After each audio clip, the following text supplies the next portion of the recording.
આપના પરિવારજનોને અને આપણી આખી ટીમને હું ખૂબ ખૂબ શુભકામનાઓ આપું છું.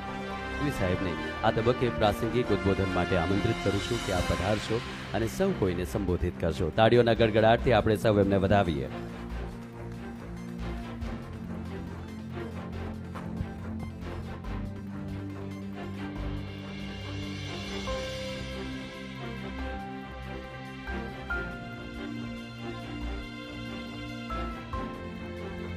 દીપાવલીની આપ સૌને, આપના પરિવારજનોને અને આપણી આખી ટીમને હું ખૂબ ખૂબ શુભકામનાઓ આપું છું. માં અંબા, ભગવાન શ્રી રામચંદ્રજી આપ સૌ લોકોને એવી હિંમત આપે કે આપ સૌ થકી ગુજરાતના પ્રત્યેક નાગરિકોના ઘરોમાં ખુશીનું દીપ પ્રગટે, ન્યાયનું દીપ પ્રગટે. પોલીસ સ્ટેશન સુધી આવેલા સૌ વ્યક્તિઓને અંધકારના સમયમાં દીપ પ્રગટાવવાનું કારણ આપ સૌ લોકો બનો, તેવી હું આપને શુભકામનાઓ આપું છું. મારા જીએસઆરટીસી પરિવારના બી સૌ સદસ્ય અહીંયા છે. સામાન્ય રીતે પોલીસની આસપાસ જ એમના બી પરિવારજનો તહેવારના દિવસે ક્યારેય જીએસઆરટીસી બસના ડ્રાઈવર કંડક્ટર ભાઈ બહેનોને એમના દીકરા દીકરીઓ બી તહેવારના દિવસે એમના પરિવારજનો જોડે ક્યારેય આ ડ્રાઈવર કંડક્ટર ભાઈ બહેનો હોતા નથી. એટલે એમને બી હું ખૂબ ખૂબ અભિનંદન આપું છું, દિવાળીની શુભકામનાઓ આપું છું. દર વર્ષની જેમ નવા વર્ષની બદલે આજે તમારા સૌનો ડબલ ટાઈમ ના બગડે તે માટે આપણે દિવાળીનો કાર્યક્રમ એક સાથે જ કરી લીધો, જેથી તમારો સમય બચી શકે અને વધુમાં વધુ તમે સૌ લોકો પોતાના પરિવારજનો જોડે, પોતાના જિલ્લાઓમાં, પોતાના ક્ષેત્રોમાં આપ સૌ લોકો કામગીરી કરી શકો. આજે ભૂપેન્દ્રભાઈ પટેલની ટીમના સદસ્ય તરીકે, એમના સાથી તરીકે, એમના ઉપમુખ્યમંત્રી તરીકે શપથ લીધા પછી, ચાર્જ લીધા પછી મારે પહેલી વાર સુરત આવવાનું થયું અને સુરતના દિવાળીના પ્રસંગે આપ સૌ લોકોને મળવાનો મને અવસર પ્રાપ્ત થયો છે. ગૃહમંત્રી તરીકે જ્યારે મેં પહેલી વાર ચાર્જ લીધો, મેં આમાંથી ઘણા નવા અધિકારી એવા હશે કે જે મને જ્યારે ત્યારે મળ્યા હશે ત્યારે મેં એમને બી આ વાતો કરી હશે. ગૃહમંત્રી તરીકે જ્યારે મેં પહેલી વાર ચાર્જ લીધો ત્યારે મેં બહુ સામાન્ય રીતે, અનેક લોકો મને એમ કહેતા હતા કે ગૃહ વિભાગ એટલે સૌથી મોટી ચેલેન્જ છે, ગૃહ વિભાગને સમજતા સમજતા જ 2 વર્ષ 5 વર્ષ લાગી જાય. પરંતુ મેં એક નાનો એવો પ્રયાસ કર્યો કે ગુજરાતની લો એન્ડ ઓર્ડરની પરિસ્થિતિઓ પહેલા શું હતી અને બદલાવ કઈ રીતે આવ્યો ને એ બદલાવ દરમિયાન તત્કાલીન મુખ્યમંત્રી શ્રી નરેન્દ્રભાઈ મોદીજી અને ત્યારના ગૃહપ્રધાન શ્રી અમિતભાઈ શાહ એ બેઠકો કઈ રીતે લેતા હતા, એ કયા પ્રકારના નિર્ણયો લેતા હતા. અને અહીંયા જ બેઠેલા સૌ સિનિયર ઓફિસરો જોડે જ્યારે હું મળતો હતો ત્યારે માત્ર એટલું પૂછતો હતો કે બેઠકમાં કઈ રીતે વિષયો લેતા હતા, એ કઈ રીતે નિર્ણયો લેવામાં આવતા હતા અને કયા પ્રકારે ગુજરાતને આપણે આખું લો એન્ડ ઓર્ડરની દ્રષ્ટિએ પરિવર્તન આવ્યું. આ બધા જ વિષયોને હું એટલીસ્ટ 15-20 દિવસ તક જેટલા અધિકારી મને મળ્યા ને જેટલા લોકો જૂના અધિકારીઓ હતા, જેમને એમની જોડે કામ કર્યું હતું, એવા લોકો જોડે મેં હંમેશા સમજવાનો પ્રયાસ કર્યો.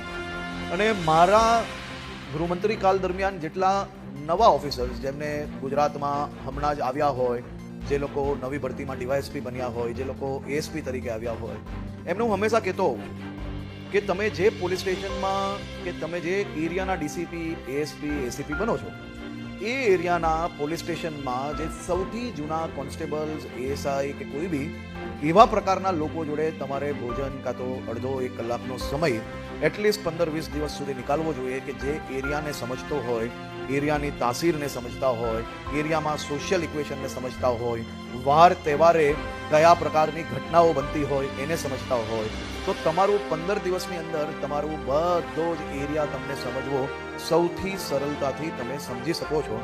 અને અનેક લોકોએ આ પ્રયાસ કર્યો. આમાંથી અનેક લોકો એવા છે કે જેને ચાર્જ લેતાની સાથે મેં જોયું છે કે ફિલ્ડ પર નજરે પડે છે.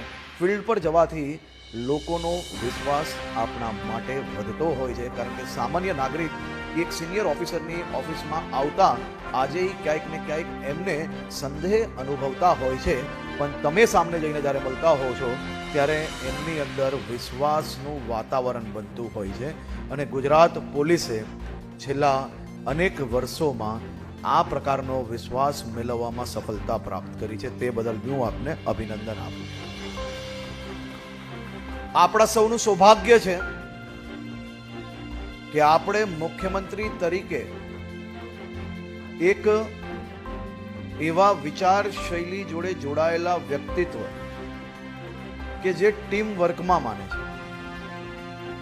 એક એવા ટીમ લીડર કે જે હંમેશા પોતાના સાથીને છૂટ આપતા હોય છે, એક એવા ટીમ લીડર કે તમારી કામ કરતા કરતા સારા વિચારો જોડે કરેલા કામમાં નાની મોટી કઈ બી ભૂલ થઈ હોય તો તમારા સાથી તરીકે ઉભા રહે છે, મુખ્યમંત્રી તરીકે નહીં.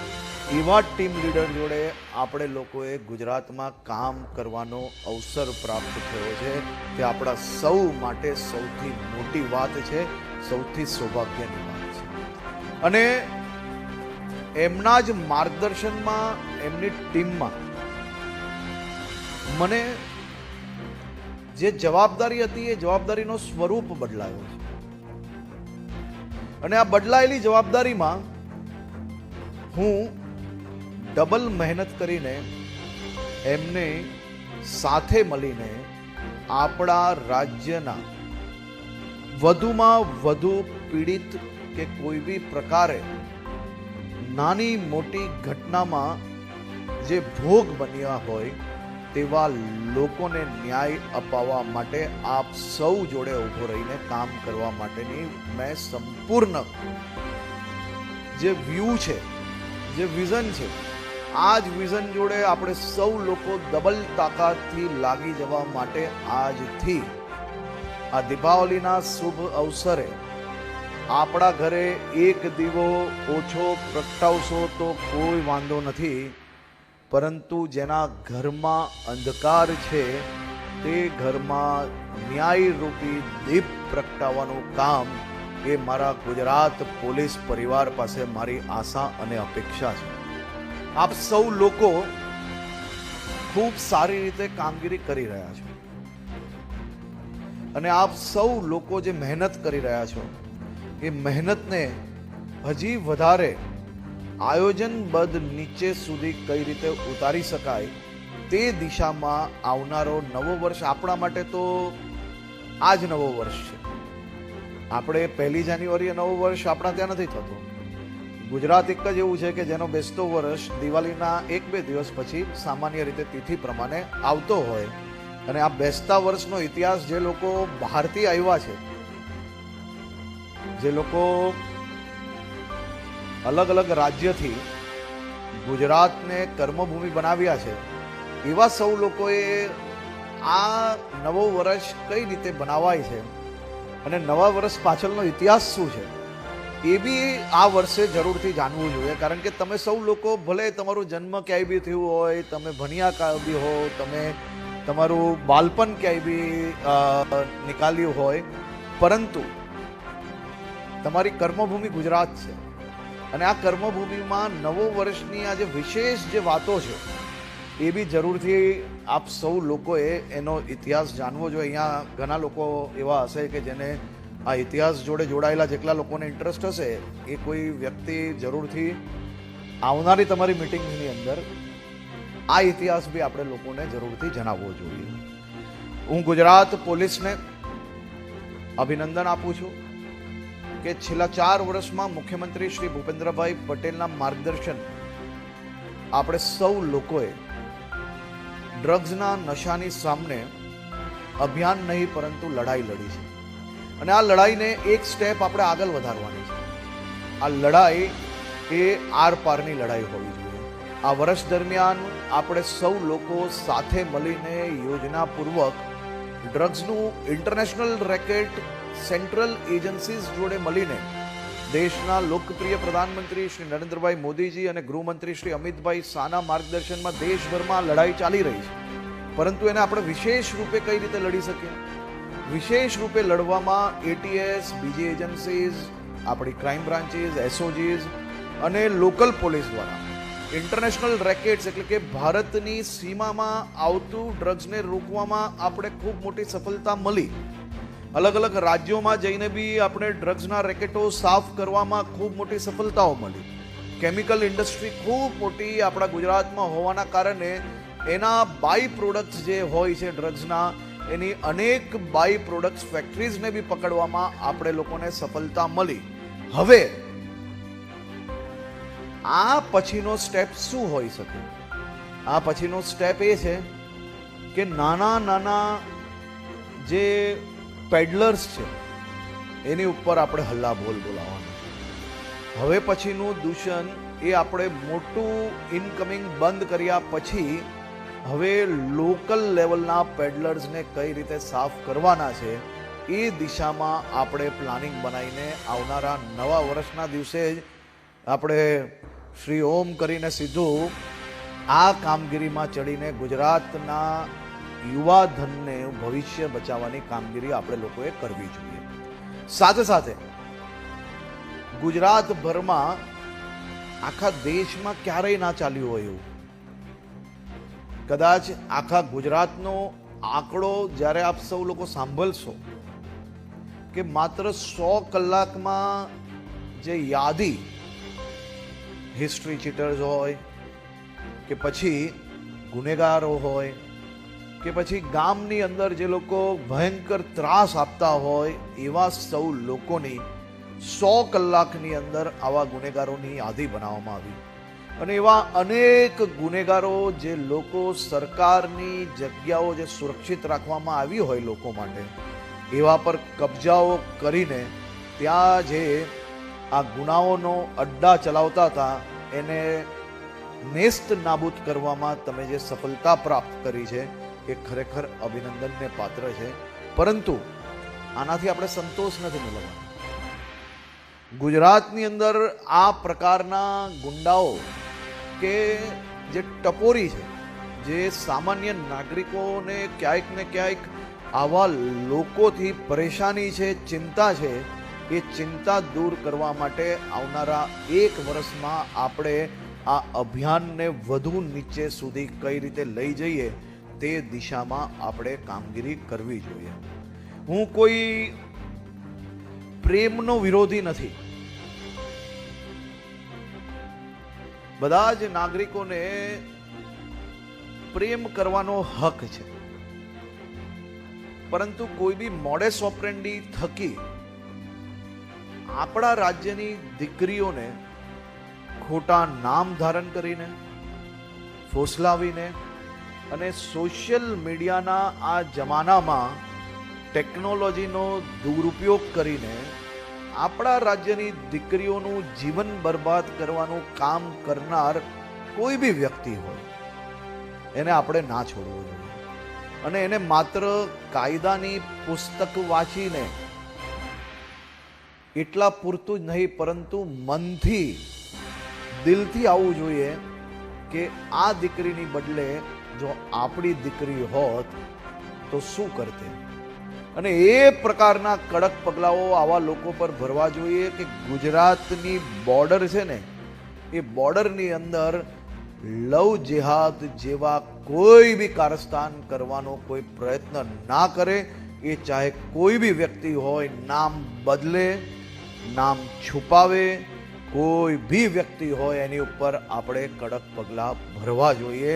આમાં કોઈ સાચા પ્રેમનો વિરોધ નથી કરવાનો, કોઈ સાચા વ્યક્તિને આપણે હેરાન કરવા નથી જવાનું.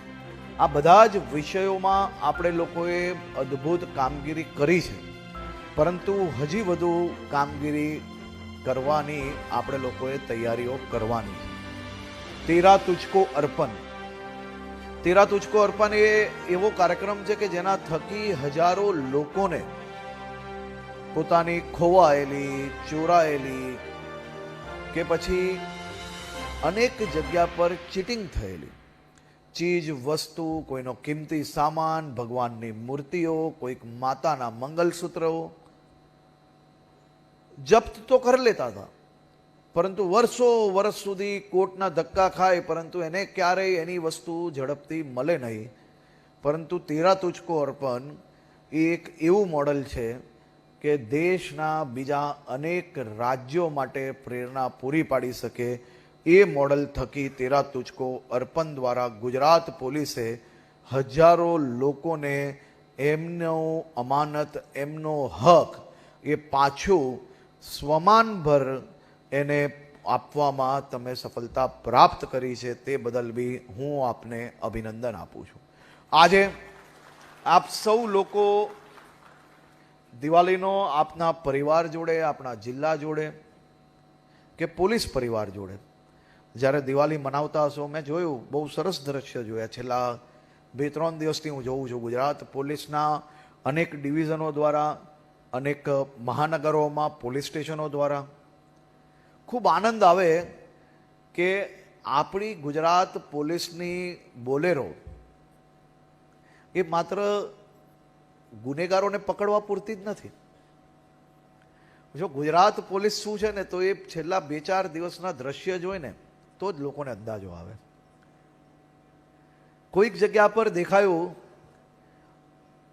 કે ભીની આંખવાળી અનેક માતાઓ, વૃદ્ધાશ્રમમાં રહેતા અનેક વડીલો એને હાથ પકડીને સી ટીમની બહેનો બોલેરોમાં જ્યારે બેસાડતા હોય છે, તો એ જ ગુનેગારો જેની આંખમાં આંસુ હોય ત્યાં જ સામાન્ય નાગરિકોના ચહેરાઓ ઉપર આંખના આંસુ લૂસાઈને ચહેરા ઉપર હસી લાવવાનું કામ એ ગુજરાત પોલીસ દ્વારા છેલ્લા 2-3 દિવસના દ્રશ્યમાં જે નજરે પડ્યું તે જોઈને ખૂબ આનંદ આવે છે કે દિવાળી કેવી હોવી જોઈએ. પોલીસ એ માત્ર ગુનેગારોને પકડવા માટે નથી. તમને ખાકી વર્દી જોડે જ ભગવાને એક એવી શક્તિ આપી છે કે તમે સર્વરૂપી કામ જો તમે ધારો તો કરી શકો છો. તમે વિચારો કે ક્યારેય કોઈએ કલ્પના કરેલી, આપણે ગયા વર્ષે આ કાર્યક્રમ ચાલુ કરાવરાવ્યો કે પોલીસ સ્ટેશન વાઇઝ કે આ વૃદ્ધાશ્રમ હોય, કે આ દિવ્યાંગ બાળકોની સ્કૂલો હોય, કે આ પછી રસ્તે રજલતા આપણા કોઈક ગરીબ ભાઈ બહેનો હોય, આ બધાની જ દિવાળી સુધારવાનું કામ પોલીસ કેમ ના કરી શકે. અને એ બધા જ કામગીરીમાં તમે લોકોએ જે રીતે કામગીરી કરી છે એ અદ્ભુત કામગીરી છે. એટલે બોલેરો કે પોલીસની ગાડીને જોઈને સામાન્ય નાગરિકને વિશ્વાસ આવવો જોઈએ, તે માટે આપણે આ પ્રયાસ કરીએ છીએ. આ માત્ર ને માત્ર ખાલી દિવાળીનો કાર્યક્રમ છે ને કાર્યક્રમના રૂપે આ નથી કરવાનું. મેં જોયું, હું 112નો દર અઠવાડિયે એક રિપોર્ટ વાંચું છું. ગયા અઠવાડિયામાં મોડી રાત્રે આખા ગુજરાતમાં ખાલી 7 દિવસની અંદર 118થી વધારે બહેનોને, ક્યાંક કોઈકને વ્હીકલ ના મળતું હોય, ક્યાંક કોઈકની રિક્ષા ના મળતી હોય, ક્યારેક રેલવે સ્ટેશનથી નીકળતી વખતે કોઈકની ગાડી બગડી હોય અને 112માં કોલ કરે છે. અને એ 112 ત્યાં પહોંચીને આવી દીકરીઓને, આવી બહેનોને એમના ઘર સુધી પહોંચાડવાનું કામ કર્યું છે. 118 એટલે શું કહેવાય? 118 બહેનોને માત્ર એક અઠવાડિયાની અંદર પહોંચાડવાનું કામ કર્યું. નવરાત્રિના આંકડા મંગાવશો તો એ આંકડા ક્યાંના ક્યાં નીકળતા હશે. એટલે મારી આપને વિનંતી છે કે આપ પોતપોતાના ઝોનમાં જે કામગીરી આપણે લીધી છે એના આંકડાઓ બી જરૂરથી મંગાવો, જેથી તમને અંદાજો આવશે કે નીચેની ટીમ એ કઈ દિશામાં કામગીરી કરી રહી છે. કેટલા કામો એવા છે કે જે તમારા ધ્યાનમાં નથી આવતા, પણ આપણી ટીમ દ્વારા ખૂબ અદ્ભુત રીતે નીચે સુધી કામગીરી કરી છે. અને આવા કામ કરનાર કોન્સ્ટેબલ્સથી લઈને ટીઆરબી હોય તો ટીઆરબી, કોન્સ્ટેબલ હોય તો કોન્સ્ટેબલ, નીચે સુધીના સ્ટાફને અભિનંદન આપવા જોઈએ આપણે, અને એને એપ્રિસિએશન વધુમાં વધુ કરવું જોઈએ. જો તમને એવું લાગે છે કે તમે કોઈ કામ કરેલું છે અને સરકાર એનું એપ્રિસિએશન આપે, તો તમારી નીચેની ટીમને બી એટલું જ એપ્રિસિએશન આપણે આપવું જોઈએ. અને એના સારા કામોના ઇનામ બી આપણે કમિશનરશ્રીને, સરકારમાં, આ બધી જ જગ્યા પર આપણે મોકલવા જોઈએ, જેથી આપણી ટીમ જે સારું કામ કરે છે એવા એક અધિકારીઓને વધુમાં વધુ પ્રોત્સાહન મળે અને બીજા બી લોકો એમને જોઈને સારા કામ તરફ પ્રેરણા લે. અને એની સાથે સાથે શું કરી શકીએ? એની સાથે સાથે ભવિષ્યની અંદર આવા લોકો જે રાત દિવસ મહેનત કરે છે એવા લોકોને આપણે વધુમાં વધુ ઉપયોગ કઈ રીતે કરી શકીએ, અને સારી જગ્યાઓ પર કઈ રીતે લઈ જઈ શકીએ, અને રોસ્ટર પદ્ધતિથી આવા સૌ ટીમના સભ્યોને આપણે વધુમાં વધુ પ્રેરણા લોકોને કઈ રીતે પૂરી પાડી શકીએ તે દિશામાં આપણે કામગીરી કરવી જોઈએ. અને આ એડમિનિસ્ટ્રેટિવ લેવલની વાત છે, પરંતુ મારું એવું માનવું છે કે આ પ્રયાસ કરવાથી તમને 100% તમારી ટીમ વધારે મજબૂત થશે. અને હું એવું માનું છું કે આ કામ કરવાથી એ કોન્સ્ટેબલ્સ કે પછી પીએસઆઈ કે એએસઆઈ કે પીઆઈ કે ડીવાયએસપી જે પોતાના પરિવારથી આવા ઓપરેશન ચાલતા હોય, આવી ઇન્ક્વાયરી ચાલતી હોય, ત્યારે અહીંયા બેઠેલા અનેક લોકો એવા હશે કે મહિનામાં એવી ઘણી ઇન્ક્વાયરી આવી જતી હશે કે 2-2, 3-3 દિવસ ઘરે રાત્રે જ્યારે તમે જતા હશો ત્યારે તમારા બાળકો સૂઈ જતા હશે. કદાચ માતા પિતાનો ચહેરોય તમે 4-4, 5-5 દિવસે જોતા હશો. હવે એ વ્યક્તિ, એ કોન્સ્ટેબલ પોતાના ઘરે જો એક નાનું તમારું પ્રમાણપત્ર કે એક નાનું શિલ્ડ લઈને જશે ને, તો એના પરિવાર માટે તો એનાથી મોટી ભેટ કોઈ હોઈ જ ના શકે. એના પરિવારને એની સામેની બધી જ ફરિયાદ પૂરી થઈ જશે કે મારા હસબન્ડ કે મારો દીકરો કે મારા પિતા આ 4 તહેવારોના દિવસમાં નહોતા તો કંઈ વાંધો નહીં, પણ એમને સમાજ માટે આ કામ કર્યું છે તે બદલ મારા ફાધર માટે કે મારા દીકરા માટે મને માન છે. અને આપણે આપણા પોલીસ પરિવારનું માન વધારવાનું કામગીરી કરવી જોઈએ. સામાન્ય રીતે ઘણા લોકો એમ કે